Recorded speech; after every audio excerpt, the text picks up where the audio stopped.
नमस्कार, आप live cities देख रहे हैं। मेरा नाम है प्रभात। देखिए, लोकसभा चुनाव 2024 को लेकर तमाम दल अपने अपने प्रत्याशियों के नामों का ऐलान कर रहे हैं। इसी क्रम में कल कांग्रेस पार्टी ने एक बड़ा नाम, जिसपे सभी की निगाहें टिकी हुई थी, उसका अनाउंसमेंट किया है।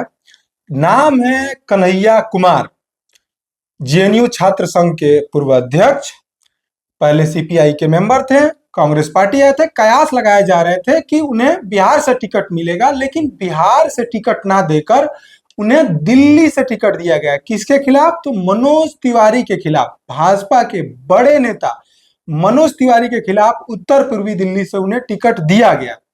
अब यह प्रश्न उठता है कि कई कयास लगाए जा रहे थे। राजनीतिक पंडितों का कहना था कि बेगूसराय की सीट से उन्हें उतारा जाएगा, जो सीपीआई के पाले में चली गई। फिर अनुमान लगाया जाने लगा कि महाराजगंज की सीट या तमाम ऐसे सीट जहां पे भूमिहार की आबादी ज्यादा है, जो भूमिहार बहुल सीट है, उनसे कन्हैया कुमार को कांग्रेस की टिकट मिल सकती है। लेकिन ये सारे के सारे कयास धरे के धरे रह गए।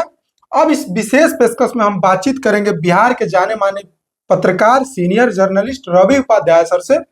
कई कई पॉइंट पे हम बातचीत करेंगे कि किससे बिहार कन्हैया कुमार को खतरा है, बिहार में किससे कन्हैया कुमार को खतरा है, राजनीतिक खतरा है। कौन है जो कन्हैया कुमार को बिहार में नहीं आने देना चाहता है?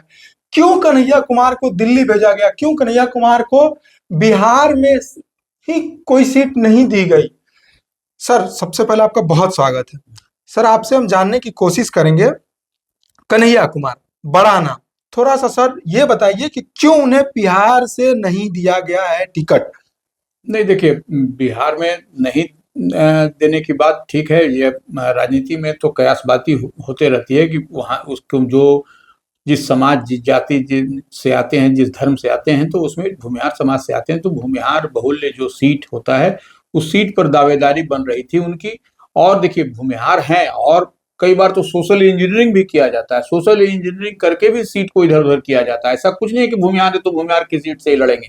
अगर यदि आप सोशल इंजीनियरिंग करके भी आप किसी सीट पर किसी बड़े नेता को आप वहां से चुनाव मैदान में उतार सकते हैं, उसमें कहीं कोई दिक्कत नहीं है। लेकिन यह बिहार की राजनीति में कहीं न कहीं कन्हैया कुमार से महागठबंधन कह लीजिए, इंडिया ब्लॉक कह लीजिए, उसमें राष्ट्रीय जनता दल के जो युवा और तेज तर्रार नेता हैं, पूर्व उप मुख्यमंत्री हैं और अभी वर्तमान में प्रतिपक्ष के नेता हैं, तेजस्वी प्रसाद यादव की पार्टी को कहीं ना कहीं उनसे डर लगता है कि वह एक बड़ा नाम, बड़ा चेहरा यदि आ जाएंगे तो इंडिया ब्लॉक में रहेंगे, महागठबंधन में रहेंगे, तो वह फिर आने वाले समय में वह कुछ और जो है दावेदारी पेश करेंगे। सर, एक चीज क्लियर कीजिए, इनको तो सर खुशी होनी चाहिए ना कि कन्हैया अच्छा नेता है, अच्छा वक्ता है। और जो ये बात कर रहे हैं कि इंडिया अलायंस की, गठबंधन की जो बात कर रहे हैं ये लोग, कि हम लोग साथ में आएंगे और सामने यानी मोदी जी को, नरेंद्र मोदी की एनडीए सरकार को हराएंगे, तो इन्हें तो और इनका समर्थन लेना चाहिए।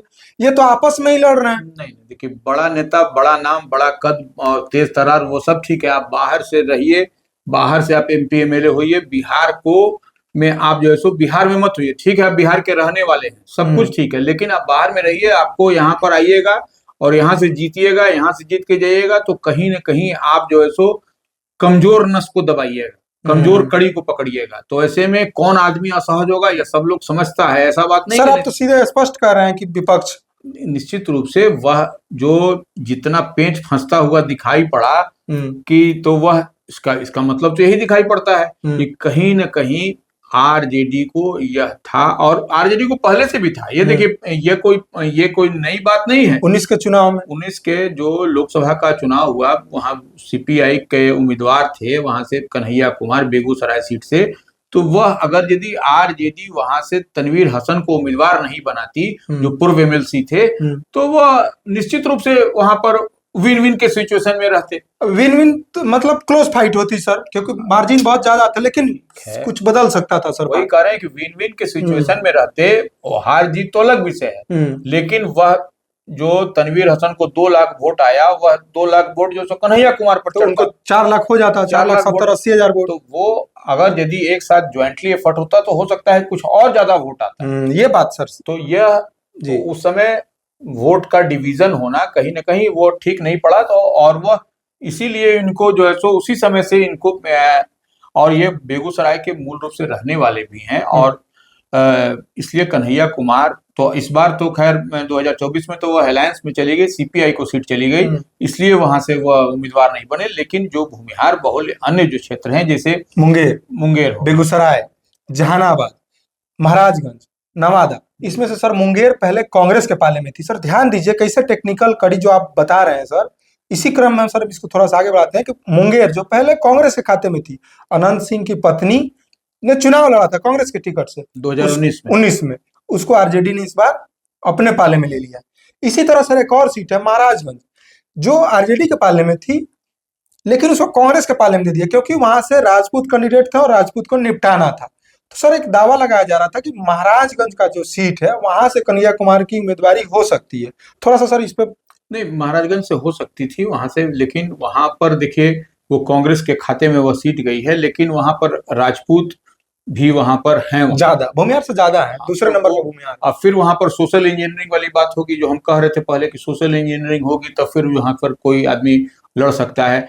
तब जैसे एमवाई समीकरण की बात होगी या अन्य पिछड़ा की वोट की बात होगी, तब जाकर के वहां पर जो भी कैंडिडेट होगा वह आरजेडी का या इंडिया ब्लॉक का या कांग्रेस का, वह जो है सो जीतता हुआ दिखाई पड़ेगा, विन विन के सिचुएशन में रहेगा। लेकिन ऐसे हम कह रहे जैसे मुंगेर, बेगूसराय, जहानाबाद, नवादा, यह सब सीट पर अगर भूमिहार कैंडिडेट होते तो वह कन्हैया कुमार होते, तो जो कन्हैया कुमार तेज तरार और अच्छे वक्ता हैं, वो जेएनयू के पूर्व अध्यक्ष भी रह चुके हैं, तो ऐसे में निश्चित रूप से कन्हैया कुमार अगर यदि इन सब चारों सीटों में से अगर रहते तो यह निश्चित रूप से तो यहाँ पर से उनको एक तरह से समझिए कि बिहार से उनको ट्रांसफर कर दिया गया, ट्रांसफर करके उनको दिल्ली में जो है तो पूर्वी दिल्ली, उत्तरी पूर्वी दिल्ली, जहां से मनोज तिवारी है, उत्तर पूर्वी दिल्ली में ताल ठोकने के लिए छोड़ दिया गया। और अंतिम क्षण पर उनको देखिए अभी कुछ दिन पहले, एक आध दिन पहले जो है सो उनके नाम की 28% वहां पे सर पूर्वांचल के मतदाता हैं। मतलब जो यूपी बिहार का जो पूर्वांचल इलाका है, भोजपुरी भाषी एक तरीके से कह लीजिए या फिर हिंदी भाषी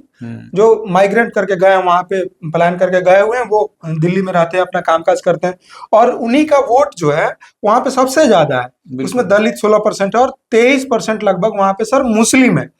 तो कांग्रेस ने, गुज्जर भी वहां पर 7% है, हाँ गुज्जर भी 4% है, ओबीसी भी 20% है, तो और उसके बाद दलित मुस्लिम 23%, ब्राह्मण 11%, वैश्य जो है सो 4%। तो वह सब यह फिगर छोड़ दीजिए, इससे मतलब नहीं है। वहां पर देखिए कन्हैया कुमार को लड़ना किससे है?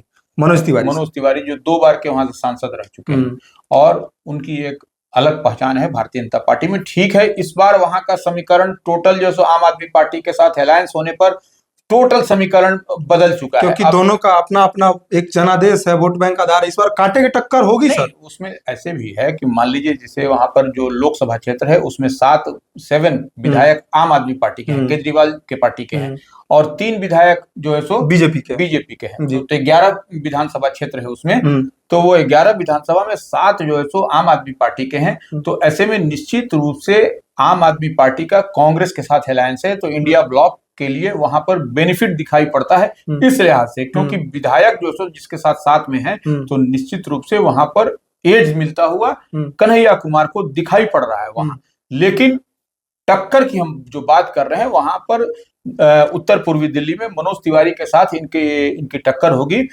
तो वो जो 2 बार के सांसद हैं, तो वह भी मनोज तिवारी भी कोई छोटा मोटा नाम नहीं, बड़ा चेहरा है। ठीक है, पूर्वांचल का वोट है वहां पर, उसमें कहीं कोई दिक्कत नहीं है। भोजपुरी मनोज तिवारी का अपना एक अभिनेता है सर, गायक रहे हैं, अभिनेता, उनका अपना चेहरा है। वो जो है सो पूर्वांचल का वोट है, भोजपुरी भाषा भाषी के वहां एक अलग पहचान है, 28% वोट है वहां, वह सब ठीक है। लेकिन इस बार जो है सो वहां पर कन्हैया कुमार के उम्मीदवार होने से इंडिया ब्लॉक से या कांग्रेस से निश्चित रूप से वहां पर आपको लड़ाई बहुत मजेदार, बहुत रोचक और बहुत जबरदस्त, वहां पर कांटे का संघर्ष अगर यदि हम कहें तो वहां पर कहना अतिशयोक्ति नहीं होगा, क्योंकि इतने अच्छे वक्ता हैं, दम तो है, कन्हैया कुमार कि मनोज तिवारी को इस बार जो है सो वहां पर नाको चना जमाना पड़ेगा इस सीट को बचाने के लिए, अपनी सीट को फिर से 2024 में अपने पाले में भारतीय जनता पार्टी के पास झोली में डालने के लिए वहां पर कड़ी टक्कर, कड़ी मशक्कत उनको करनी पड़ेगी, इसमें कहीं कोई दो मत नहीं। क्योंकि आप देखिएगा कि अगर यदि वोटर की संख्या की बात कर लीजिए,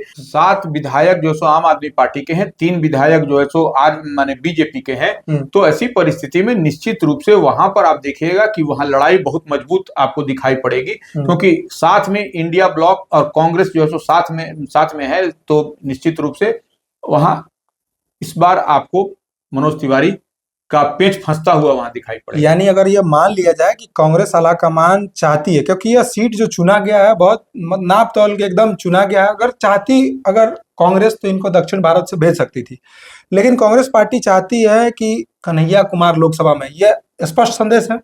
नहीं, देखिए वहां पर जो मुस्लिम की आबादी वहां पर 23% जी, ब्राह्मण 11% वैश्य 4%, तो वैश्य को आप हटा दीजिए, ब्राह्मण को भी कुछ हद तक माइनस कर दीजिए, मुस्लिम वहां पर 23 है और दलित 16% है, पंजाबी 4%, गुज्जर 7 हैं, ओबीसी 20%। तो यह वोट कहीं ना कहीं यह आपको आधार वोट आपका, यह भी आपके माने इंडिया ब्लॉक का यह भी सर इसमें और सब ब्राह्मण वोट को 11% नहीं हटा सकते आप, उसमें मैक्सिमम वोट इधर भी आएगा। कांग्रेस का यह परंपरागत वोट रहा है ब्राह्मण, उस सीट से शीला दीक्षित खुद स्वयं लड़ा करती थी, तो यह जो है सो निश्चित रूप से रहा है। तो यह ऐसे में कहीं ना कहीं कन्हैया कुमार के लिए यह सीट एज पर दिखाई पड़ता है। कांग्रेस, देखिए कांग्रेस पार्टी का तो पहले से भी मुस्लिम समाज में, मुस्लिम में पैठ रहा है और दलित भी उनके साथ में रहा करता था, तो यह जो है सो कहीं इस बार मनोज तिवारी को अपनी सीट बचाने के लिए हम जो बार बार कह रहे हैं,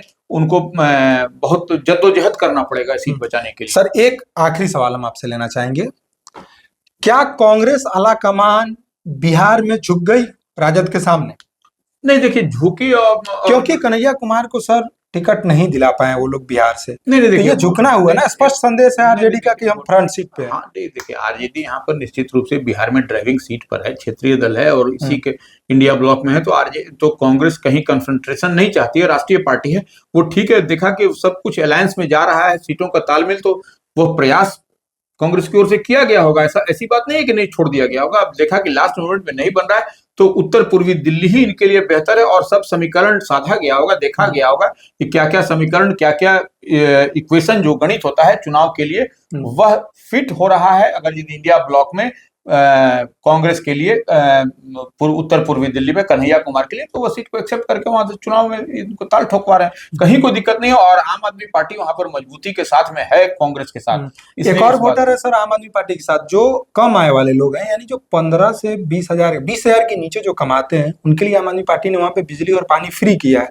वो वोटर एक तरफा आम आदमी पार्टी के साथ जाते हैं सर।